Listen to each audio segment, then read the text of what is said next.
Welcome back to Bison Overtime. I'm Malik Mitchell. And I'm Mentzel. And we are back for another episode. Let's kick the show off with football. Now they're coming off a big win against North Carolina A&T, and they got the victory 43-3. I didn't get my prediction yet again, and I said I was going to be done after this weekend if I didn't get it. You were closer on North Carolina A&T score, though. You predicted a shutout. I think I predicted them getting 14 points, so I was way off. I really underestimated our defense this week. But at the end of the day, it's what we expected, a blowout. Let's hear what Coach Ince had to say. Excited for the win. Kind of a unique game, especially when you look at it statistically. Not any gaudy numbers, but offensively we had a short field to work with the majority of the day. We scored a couple touchdowns on defense at some different times, and so was pleased with. I thought we had a better sense of urgency early in the game. North Carolina A&T played extremely hard, went down, got a field goal early. Again, we got to continue to stress, but again, field goals won't get you beat. We'll handle it right now. I'll go back and watch film, see where we can continue to improve. To start out, Ndsu came out with intensity. This is the second game they came out like this. Kobe Johnson had a great return, busting it to the outside and getting down at midfield. He's been making some plays on the special teams. It's really surprised me, though, too. Kobe Johnson, definitely not a guy I would predict to be a return specialist. A bigger running back, you'd think more someone like Jalen Busty, Jaden Price would be doing those kind of kickoff returns, but he's been doing a great job. And in that game, he had like 2 or 3 returns that at least went to the 40.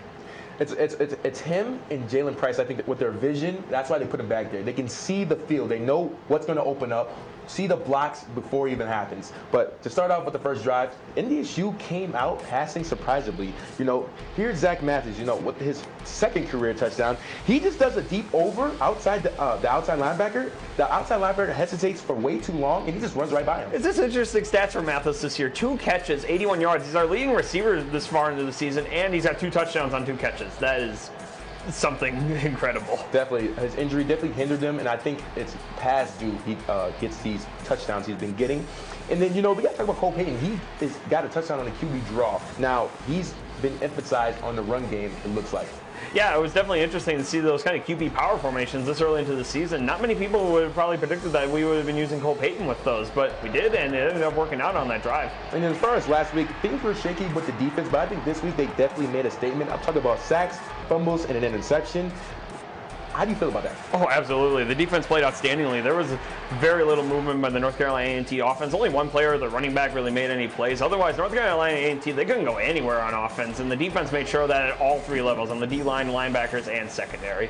And then we also mentioned, the run game. Guys stepping up. TK Marshall got his second career touchdown, first in the Fargo Dome. Do you think it's more to come with him and some of the other backs? It's hard to say. I mean, every single week, we have 10 different guys carry the ball this week, so it's hard to say who's going to carry the ball more on a given week. But yeah, TK Marshall getting his second touchdown of the year, definitely. I didn't expect to see this much of him this early into the season, but we've seen a lot of him so far, and I'm excited about it. Yeah, let's get into the offensive defense. So Cam Miller had himself another good game. We're talking about consistency here. He came out kind of smart, didn't rush it just like last game. You can't really take that for granted. You got to see it game by game. How do you feel about that? Sometimes smarts are better than stats. I mean, he's only got 207 yards passing the entire season, but no big mistakes throwing the ball yet, and that's really all you can ask for a quarterback in this kind of system. Of course. Threw 2 TDs, no sacks, no interceptions. You can't complain about that performance. And Cole Payton, I'd say he did pretty good. I know I've been hard on him. I'd say he did pretty good. He completed 4 for 4, but only 22 yards. So we haven't really seen much of his arm yet still. But on the ground, he's running pretty good. Yeah, absolutely. He's definitely showing that strength in the running game. And we still have more yet to see in the passing game. But when he comes into the game, we're not really trying to look to pass anymore. It's just kind of the time where we're just trying to run the clock out. We're not trying to run up the scores. So we'll get to see more of him, I think, eventually. But as of now, he's doing what he needs to do. Now, this combo might be a reenactment of Cam Miller, Quincy Patterson. Coach Roll, offensive coordinator, he saw what Quincy Patterson last season could do with his legs, and then we brought Cam in for, the accurate throws. Do you think this can be, a reenactment with Cole Payton? Absolutely. After the SDSU game last year, there was something that the offense needed to do to change up the running game a little bit. It was too predictable at times. Yeah. And so after that, they brought Quincy Patterson back as more of that QB power kind of read option sort of quarterback. Yeah. And it definitely helped the offense out to have that 2 quarterback system to lead the defense on their toes and kind of guessing. So it definitely helped the offense heading into the playoffs. I got a question for you. You've been telling me be patient, just wait. He will shine. He will show his passing ability. Now, if they do end up doing that 1-2 punch, he won't be able to throw that much because, as we saw down the stretch, Quincy Patterson only got in for what? His legs. He rarely threw. We can still see that, though, surprise play on the defense where Cole Payton could throw a deep ball possibly. It could leave the defense guessing, and that's why the QB power kind of thing is so great with those two quarterbacks. You can open up the playbook to so much, certain trick plays that the other team might not see coming, so I'm really excited to see what this can bring. I guess this is one of my concerns because teams like Drake, North Carolina A&T, these are the teams you kind of want to, throw them into the fire, see what you can do because it's not top-tier teams. But when we get into conference play, I'm thinking that he won't be able to, showcase his passing ability. Not even conference play, starting this weekend too, with all these teams that we got coming up ahead. We'll talk about that in a minute here. Yep, and then getting to the running backs, they played 10 different running backs. We mentioned last week that they're stacked, and it showed right here. 10 running backs got touches, man. Yeah, a lot of different guys rushing the ball, and it really leaves the defense wondering. When you see every single running back coming out there, it's got to also make you feel hopeless as a defense, no matter who they bring out there. Literally the last guy that they have on the roster, and we still can't stop them because they're still running consistently.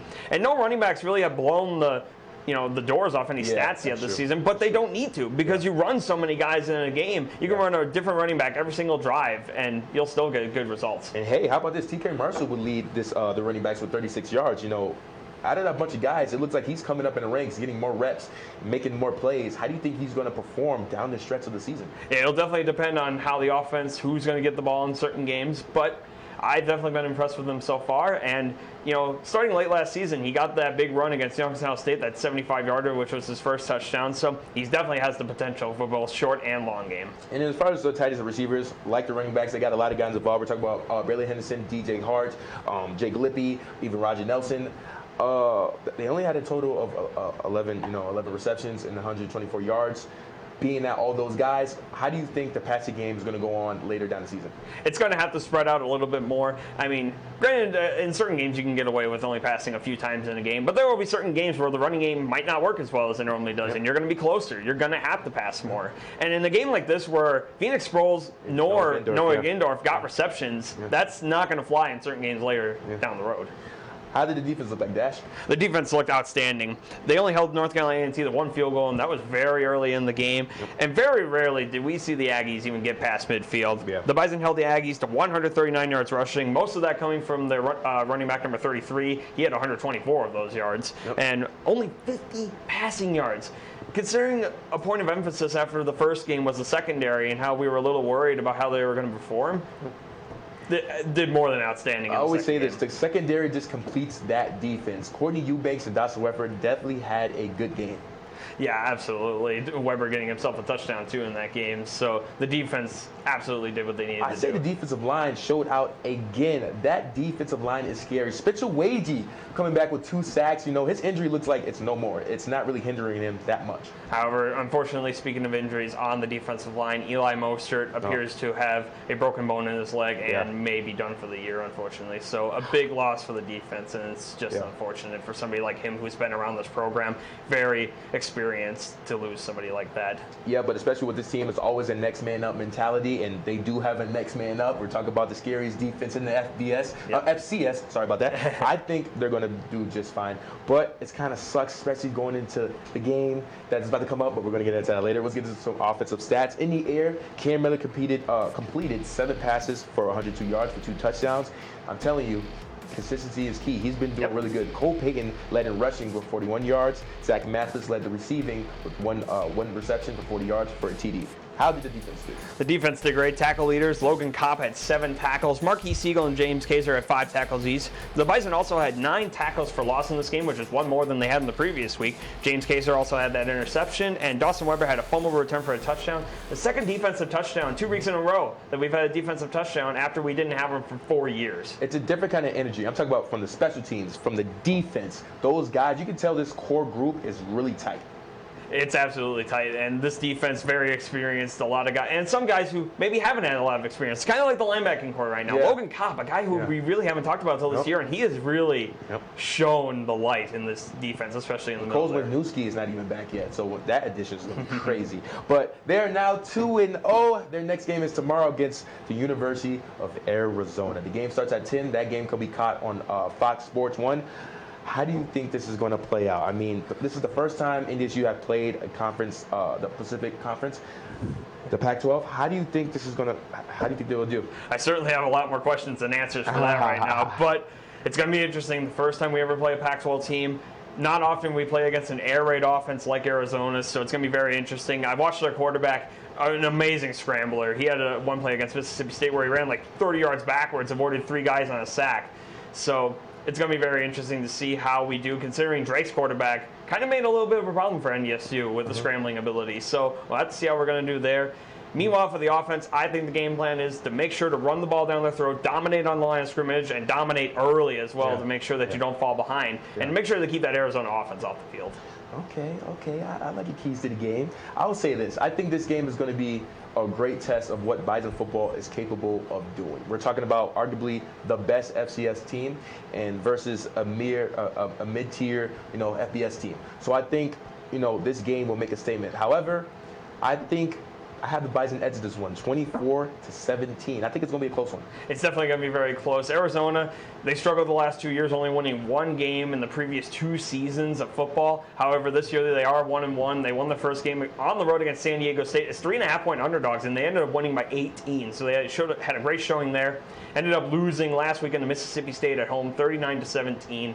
A bit of a struggle in the second half, especially on the defensive side. But Arizona is definitely a better team than what they have shown in previous years. So this game will be close. There is no denying that. I believe the Bison will come out on top with a great defensive drive in the fourth quarter to take the lead. 21-17 will be the final score. Okay. Now let's say I got a question for you, right? I got an answer. And you hate these type of questions, but I got it. Let's say the Bison lose. Do you think this would end talks with them moving up to the FBS? No, because you have to remember, NDSU has won their last 6 FBS games. Even if they lose this one, 6 of 7 FBS games to win as an FCS team. That is still an accomplishment that cannot be pushed to the side because of 1 loss. I think if they do lose, it would dim the conversation down a little bit, kind of humble the fans, humble the people. But I think, like you said, we have a total of 9 FCS championships. So if we keep on winning, the talks are obviously going to return. But now let me ask you this. Let's just say the Bison win. Do you think flirting with the idea of moving up to the FBS, do you think they're going to pull the trigger if we win this game? I'm not going to say pull the trigger.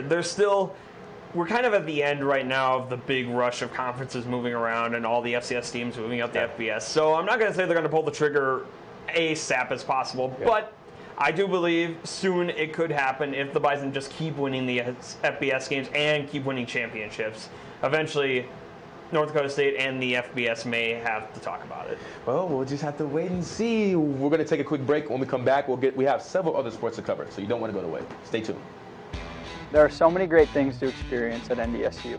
It's hard to pick one, but my favorite is the people. They make it such a warm place. The Bison aren't just across the country, they're across the globe. It's the perfect distance from home. The faculty are our biggest cheerleaders. Hands-on research experience. The affordable tuition. All the opportunities to stay active on campus. Real-world learning experiences. once I got on campus, it felt like home.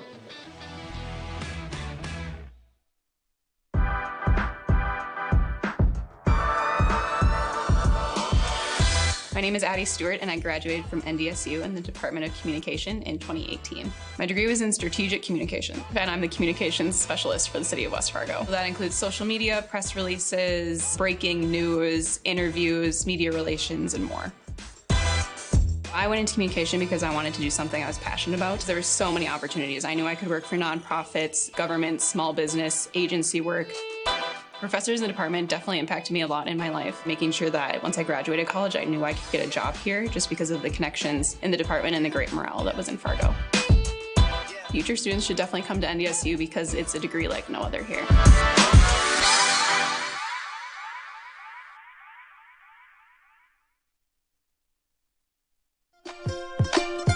The Ndsu Bookstore has everything you need to show off your Bison pride.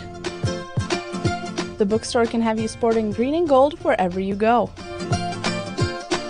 It offers many different brands, sizes, styles, and selection so that you find exactly what you're looking for. Shop the Ndsu Bookstore and show your spirit today.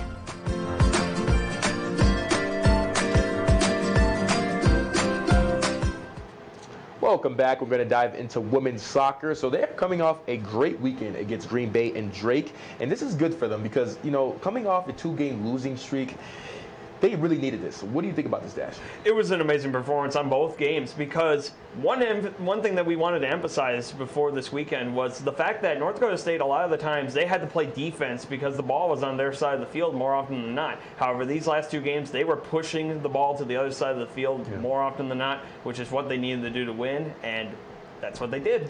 Starting off with Green Bay, they will take the win 1-0. Olivia Watson will be the one to score for the Bison. That's her 2nd goal of the season. Dash, what else do you got for me? NDSU had 18 shots on the goal, doubling Green Bay. Green Bay only had 7 shots on the goal. Meanwhile, NDSU's goalies had 3 saves, and Green Bay had 6 saves. Against Drake, they will also win this one 1-0 for Senior Day. Senior Lavin Douglas will get her first one of the season, assisted by Alicia Need. This is a good core group, I think. I think they have to do good this season. We already talked about the coach. He's got to get out of here if they have another losing season and not at least getting to the Summit League, tournament. Do you think they can get there? After this, they only have so many games before they get into the conference play. It's a possibility. You got to get smooth at the right time, right? This is a good time to do it because conference play is getting close. Yep. They are now 4-2-2. They have their next set of games are today and Sunday. Tonight they'll play Idaho at 8:30 in Moscow, Idaho, and then on Sunday they face Montana and Missoula, Montana. Make sure you guys keep up with the updates, man. The Idaho game, it's going to be hard tonight. 5-1-1 record overall for Idaho, and Idaho played NDSU tough last year, so it's going to be interesting to see how NDSU can overcome those obstacles. Let's see if the Bison can get this win. It's all about momentum. That's all you need is just a little momentum. Little momentum and at the right time as well. There you go. Moving on to volleyball. They had a great, they put on a show for the home crowd. They hosted the NDSU tournament last weekend, going 2-1 on Friday. They beat Chicago State 3-2. We covered this kind of last show, so we're not going to get into it. Later that night, they suffered a loss against Central Michigan 3-2. This was a tough one. They only won the 3rd and the 4th set. Allie Hinsey tallied a team high of 21 kills with 12 digs. Dash, what other stats you got for me? In a very close match as well, Sierra Tanchin had 20 kills and 15 digs. Michelle Glover had 11 kills, while Kelly Johnson tied her career high of 58 assists with 13 digs. She's working. That's a really good player. And then on Saturday, they had Montana State and won 3-0. Allie Hinsey also led this one with 12 kills with 16 digs. What other stats you got for me? Sierra Tanchin had 17 kills, Michelle Glover had 10, and Kelly Johnson, Michelle Glover had 11 kills, and Sierra Tanchin had 9 kills. Yep, and then today they played at noon against Austin P, but unfortunately lost 1-0. Sierra Tanchin led this one with 23 kills, man, and 1 ace. That's kind of a sad way to go out. She really played her. What do you have on the other stats? Allie Hinsey had 17 kills, Michelle Glover had 10 kills, and Kelly Johnson had 48 assists. Another great day for Kelly Johnson. They are now 6-4. They are currently playing against UT Martin. Then tomorrow they'll face East Tennessee at 11 a.m. Keep up with the updates on GoBison.com. Moving on to men's golf, they competed at the Wildcat Invitational this past Tuesday and finished 2nd out of 15 teams. Gavin Conheit led the way for the Bison, placing 5th overall, finishing 5 under par. Ian Simonich followed behind, placing 10th overall after moving up 2 spots on the last day, finishing a score with 1 under par, and Nate Adams finished tied for 18th with a score of 3 over par. Their next game, they have an off week, they have a bye week. They're back at it on Monday, September 26th for the Zach Johnson Invitational in Iowa. Last season, they competed in this Invitational and tied for 1st, and then they're coming off a win. I think they can do it again. How did the women's do? The women's team finished 12th out of 18 teams at the Hopple Creek Classic in Springville, Utah. Joe Baranchik moved up 22 spots on the leaderboard with a score of 230 to finish tied for 30th place. Catherine Monti came in tied for 39th place, and Elise Hoven finished tied for 51st place. Women's golf is going to be back at it on Monday at the Jackrabbit Invitational in Brookings, South Dakota on Monday and Tuesday. They finished 2nd out of 10 teams at the Jackrabbit Invitational last year, so there is some hope for a rebound after a tough week this week. Okay, now what we've been waiting for the whole show. Let's get into some NFL. Okay, so this past Sunday, none of our teams did good. That's one. The Cowboys, the Packers, I still think you did worse, but we'll get into that. So I just want to start with this. My Cowboys did lose to the Bucks, yes, but I want to start off with saying this. I have no shame with losing to Tom Brady. He's considered the best of all time in his position and arguably the best competitor. My problem is, though, with that kind of Oh, what? You didn't lose to Tom Brady. Your defense actually held him pretty good. They only got 1 touchdown. Your offense, the defense, the Buccaneers' defense is what beat your team. Slow down. You're going to get a speeding ticket. Slow down. I have the need for speed. What? But come on. Dak, CD, come on. Zeke. They all struggled. I don't know what else to tell you. I mean, you agree with me. They struggled, unfortunately. Zeke played mediocre. Dak didn't play that well. CD, I think CD let the world know that he's not ready to be the #1 receiver. He's just not playing good. Yeah, and it's unfortunate too, especially considering Dak Prescott. Now he's got that thumb surgery that he's going to have to get, so he'll be out 6 to 8 weeks now. So just another unfortunate hampering of the offense. I mean, I was happy we played more Tony Pollard a little bit more, and then like you said, our defense played good. 11 from heaven. Michael Parsons, he sacked Tom Brady not only once but twice, and that's hard to do. But Jesus Christ, we held him to 19 points, and the offense can't do nothing but get 3. It also didn't help with the Cowboys' offense. They lost Connor McGovern, offensive guard, to injury as well. So injuries are just always going to be something that hurts. But also for the defense too, the Buccaneers' offensive line is just absolutely torn to shreds now. They only have 1 starting offensive lineman back from last year now because Donovan Smith got hurt in that game as well. And now going into week 2, we got the Bengals. We gotta start Cooper Rush. Hey, Cooper Rush, don't sleep with Cooper Rush. As Cowboy, we always stick up for the Cowboys. But one, he's going to have to perform like he did against the Vikings when he was at their crib and Dak was hurt and he took that win.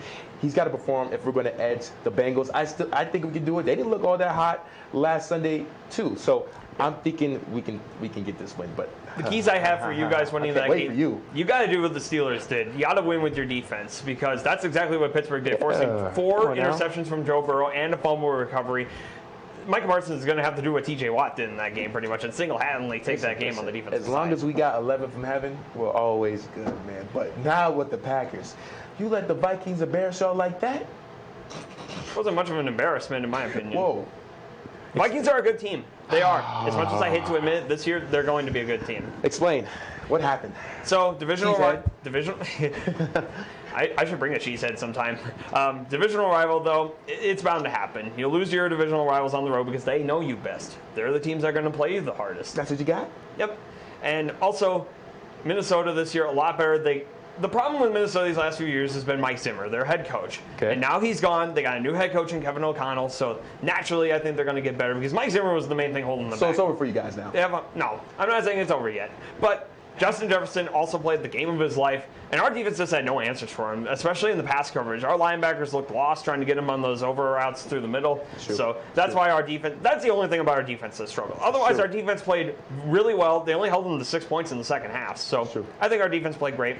Offense, however, kind of like we won last year, just looked lost, and that's why I think we should play more of our starters on offense. Looked lost. I don't like how you use words like look lost. We'll be okay. No. They were lost. The first offensive drive, wide open. First play of the game. You're making our Ndsu alum look terrible. That's one. Christian Watson. The drive? How are we making them look terrible? Open TD. I mean, it's right there. All you got to do is huh. It's unfortunate, yep. Now, let me ask you this, though, because, you know, that type of screw up or drop can really mess with a player's head, especially, you know, it's national TV. Do you think he can bounce back from that? Because the worst thing, in my opinion, is for a player to get in their own head. That's probably the worst thing. And some people are worried too about Rodgers not throwing to him anymore because he dropped it on the first try. We all know. Why are you acting like you don't know your package? We all know when Aaron Rodgers does not trust you, he's not only going to throw to you, he's not going to look your way. So if your receivers keep doing how they performed this past Sunday, it's either he's going to get blown up by the defensive line because he's not passing anything, or y'all going to be running the ball every down. So you tell me what's going to go on. Now, it also depends on the wide receiver in question. Now, yes, that has been true for certain receivers. I remember Jeff Janis kind of got thrown under the bus by Rodgers, but he was a 7th-round pick. Whereas Watson, a 2nd-round pick, similar to another man, Devontae Adams, who also had horrific drop problems his first 2 seasons. He actually had the most drops in the NFL his second year and the second most drops for 2 of his first 3 years. Well, slow down. That's like you're going to catch a speeding ticket. One, do you think Christian Watson is Devontae Adams or has the potential to become Devontae Adams? Devontae Adams is arguably the #1 receiver in the league. Yes, I think Watson does have a lot of potential. He ran the most types of routes in that game, and he was out there for the 2nd most snaps. Also, his PFF run block rating one of the best in the NFL. You just said timeout. You just said Christian Watson has the potential. Because I you know I love Christian Watson. Yep. You know I was my man when he was here. You think has the potential to become a Devontae Adams? Absolutely. He was picked with a similar draft pick. He was actually picked higher in the draft than Devontae was. You have to remember, Devontae came out of a similar, smaller school. He didn't come out of a Power 5 school. I just want to say this. I just want to say this. Can I just say this? They say Cowboy fans are the most delusional on this planet. You just made me realize something. It's the Packers. It's y'all. It's you. You think Christian? What is going? I'm just let you live. But okay, what is next for the Packers? Because you guys are not looking good. Aaron Rodgers, if you're gonna getting beat up like that, you're gonna be in my situation with Dak being hurt. Christian, hey, Aaron Rodgers might catch an injury if he can't throw to the receiver. So what's gonna happen, man? I just love watching the veins pop in your forehead. But for the Packers in week 2 against the Bears, coming back to Lambeau, I feel like it can be a good pickup game, especially against the team that Aaron Rodgers owns, the Chicago Bears. Oh, wow. Okay, throwing shots. We still own them. Okay, throwing shots. Okay. But I think the Packers will do just fine. A lot of that is because we have a lot of young receivers, a lot of new receivers, really, too. We were missing out on Lazard, so 3 of our top 4 receivers are brand new to the team this year. Mm-hmm. So that's why I think the passing game was off. Also, I feel like a bit of a coaching mistake in the fact that we did not get the ball enough to Aaron Jones and A.J. Dillon. Jones only had 7 touches all day, and A.J. Dillon had only 8.